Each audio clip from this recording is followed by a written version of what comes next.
এই ছুটির দিনটার জন্য আমরা যে কবে থেকে ওয়েট করে থাকি আমরা দুজন, কারণ এই ছুটির দিনে আমাদের অনেকটা সময় একসাথে থাকতে পারি, কাটাতে পারি, কোনো টেনশন থাকে না, ফোন আসতে থাকে না অফিসের।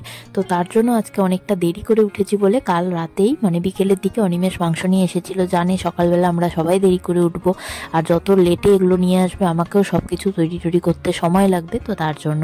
আর দেখো মানে এটা সম্পর্ক হচ্ছে অনিমেষের ভাস্তা হয়, তো ওদের বাড়িতে একটু জলের প্রবলেম, যেহেতু এখন খরার দিন, তো তাই আমাদের বাড়িতে যেহেতু বোরিং আছে তাই একটু গাড়িটা ধুয়ে টুয়ে নিয়ে চলে গেল। আর এখন হচ্ছে ডুক্কু আর পাপা মিলে ব্যাট বল খেলছে, আর আমি এদিকে রান্না বসিয়ে দিয়েছি। দেখো রান্নায় মানে মাংসের ঝোলে আমাদের বাড়িতে যতটা না সবার ফেভারিট কষা মাংস কিন্তু হবেই, খেতেই হবে আর করতেই হবে। তো তার জন্য একদম প্লেট ভর্তি করে বাড়ির সবার জন্য কষা মাংস নিয়ে এখন সবাই মিলে খাচ্ছি। আর বুনু এখানে আমার ক্যামেরা ধরে দিচ্ছে। আর দুপুরের খাবার পাটটাট মিটিয়ে এই যে ডুক্কুকে দিয়েছি হচ্ছে কলা, কারণ মানে দুপুরে খাওয়ার পরে বলে সবাই যে একটু ফল টল খেলে শরীরটা ভালো হয়, তার জন্য এখন হচ্ছে কলা দিয়েছি। ও কলাটা খাওয়া হয়ে গেলে ওকে ঘুম পাড়িয়ে দেবো।